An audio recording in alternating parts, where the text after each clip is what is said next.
Hi guys! Magandang gabi! Welcome back po dito sa Gandara SRU channel for Showbiz Update. Andito na naman nga po akong muli, nagbabalik, ang nagmamaganda ninyo kachismosang Kim Pao. Wala na nga pong iba ang lokaret na si Gandara SRU upang magatid sa inyo ng latest update and fresh happenings patungkol at kina Kim Chiu and Paolo Avellino. And para nga sa gabing ito ang tatalakayin natin at pag-uusapan, ay mayroong kinalaman nga dito mga kakimpaw sa birthday greetings si Paolo Avellino kay Kim na napaka-espesyal mga kakimpaw. Pero bago po ang lahat ng iyan, sa mga hindi pa nakaka-subscribe sa ating channel, maaari lamang na pindutin po ninyo ang subscribe button natin at notification bell na nariyan po sa ibaba upang kayo po'y maging updated at ma-notify tuwing may bago tayong chika at balita hinggil sa Kimpaw. Basta mga balita na may kinalaman kina Kim Chiu and Paolo Avellino, sagot na nga po natin yan. And next din po pala natin magbasa ng ilang mga comments mula sa ating mga taga-subaybay upang magpasalamat sa walang sawang pagsuporta at pagtutok sa atin pong daily updates at para bigyan na rin po ang kanilang mga tinig, reaksyon at opinion sa mga nangyayari kina Kim and Paolo bilang mga Kim Pao fans. And ang first commenter nga natin para po sa gabing ito ay si Miss Day Magiyat. So, shoutout po sa inyo Miss Day Magiyat at magandarang gabi. Ayon po dito sa kanyang komento, hello Gandara. Oo nga naman. Parang ang tamlay ng pagtanggap kay Janine sa Star Magic sa pagpirma niya ng kontrata. Yan ay patunay lang na meron talagang karma at totoo ito. Kaya bashers, yan ay babala sa inyo na bawas-bawasan na ninyo ang pang-aapi ninyo kay Kim. Dapat kayong mag-alala na baka talagang papunta na sa pagkalaos ang idol nyo. Biruin nyo yon. Balita pang nalilipat na ang idol niya sa Star Magic. Anong sabi niyo? Kabahan na si Kim? May babala agad kayo? Na wala namang pakailam sa inyo ang Kim Pao. Kaya ayon, pagpirma ng kontrata parang wala lang ganap. Hindi nag-trending. Pero yung sa Kim Pao, yon ang pinag-usapan. Tapos sila Kim pa rin ang sinisisi nyo dahil na-OP ang idol nyo? Dapat nag-iisip kayo kung bakit nangyayari sa idol nyo yan. Saan kayo mali? Puro kasi inuunan nyo yung pangbabash ninyo sa Kim Pao. Kayo naman ang pinapahiya ng bonggang-bongga. Masakit yun kahit papaano. Yung paalisin kayo tapos ilagay sa dulo. Ganon ka-espesyal ang idol nyo? Ayun na nga Ma'am Day Magiyat, ang problem na nakikita ko dito is kulang sa pag-push at pagpapalakas ng fandom. Kasi nakafocus po sila kay Kim Chiu. Targetin si Kim. Ayun, doon sila nakafocus po mga Kim Pao, hindi sa pagpapalakas ng fandom. Yun lang talaga ang kulang. Actually, wala naman ako masasabi kay Janine. Okay naman siya. Just that talagang simula kasi nagkaroon ng Kim Pao. Tapos, mayroong po din before, may mga hindi naka-move on na fans, tina-target si Kim. Yun lang naman yung problem. Fan war, kumbaga.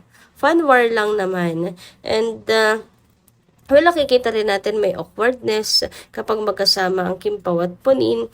Ay Conin, pag magkasama po ang dalawa. Pero we don't know, dahil ba to sa awkward talaga? Meron something or sadyang umiiwas lang para sa mga fans, para maiwasan ang fan wars, ganyan. Anyway, hayaan na po natin nakalipas naman ng mga bagay-bagay. Basta alam naman natin, hindi po kasalanan yon ng Kim Pao, okay? Walang kasalanan ang Kim Pao sa nangyari.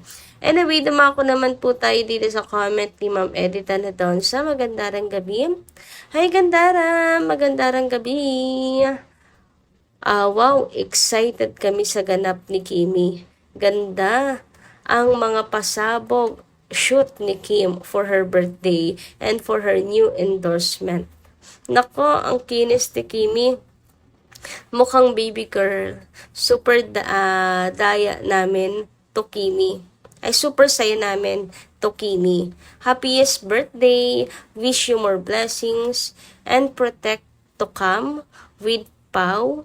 Love you, Kimi. Yes, we love you so much, Kim Chu. So, kami sobrang saya sa mga blessings na natatanggap mo. Ito nga't ka-birthday mo ay may pag-announce ang Myra ng kanilang new endorser and walang iba kundi ikaw.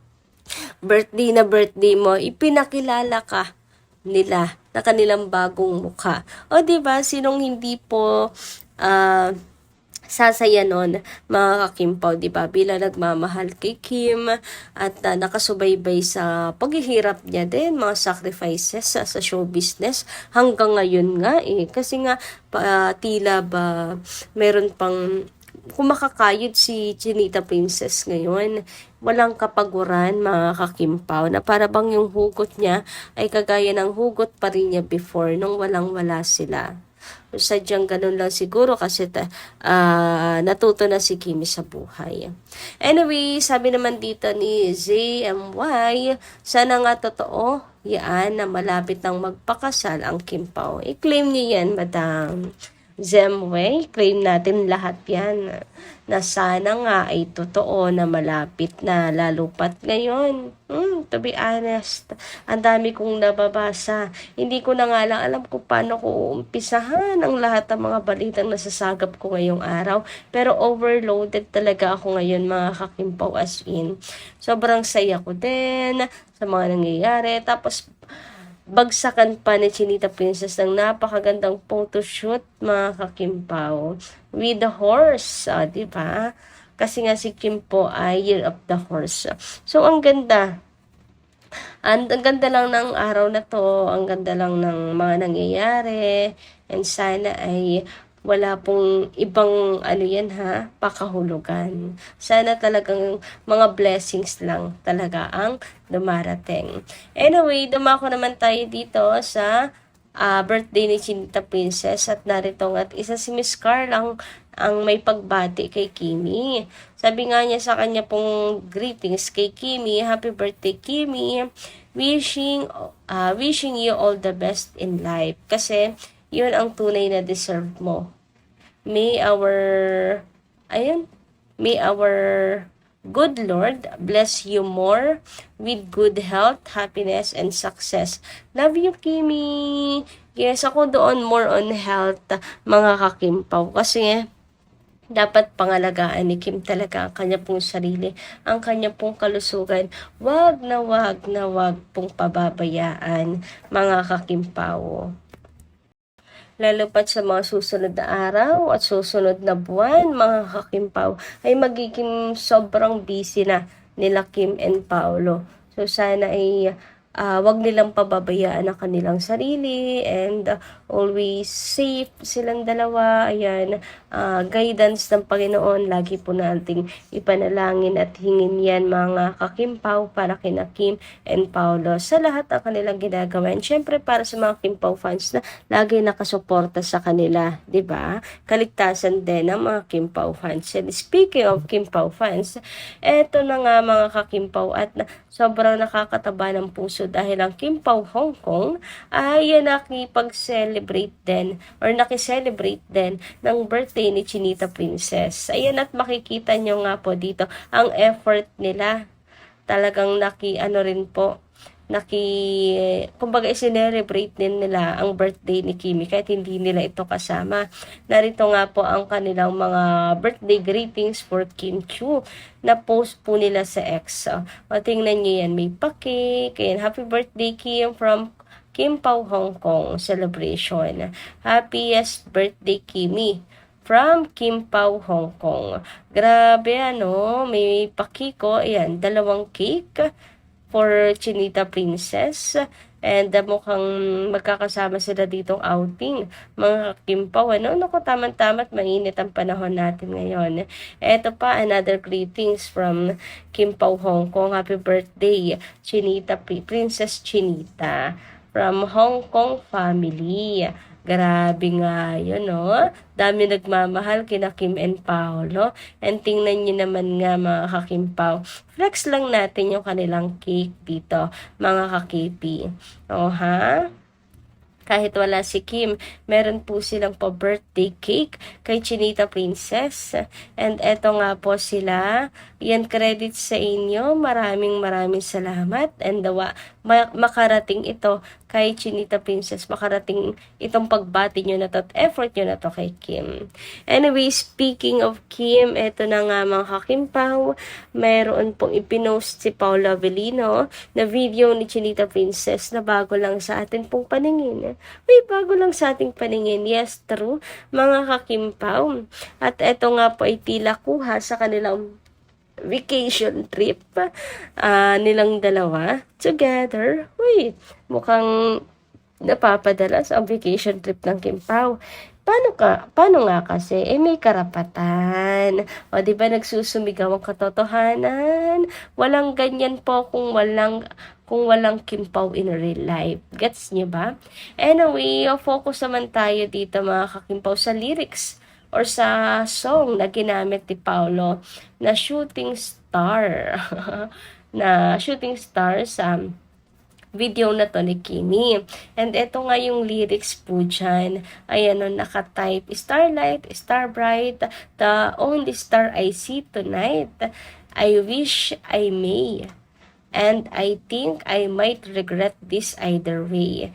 If I let you in my heart or keep you in the dark. So, I love you from afar. From afar you, my shooting star. Grabe, ang ganda ng lyrics ng mga kakimpo. So, binasa na lang natin, di natin yan kayang kantahin eh. And napangit ang boses natin ngayon. Kita nyo naman, di ba? Ay, dahil sa ubo natin, maksakit. Actually, nalamunan ko ngayon. Puro ubo at sipon to, mga kakimpaw. But anyway, update pa rin po tayo ngayon. So, makikita nyo sa lyrics na to, mga kakimpaw, na may pae, so I love you from afar.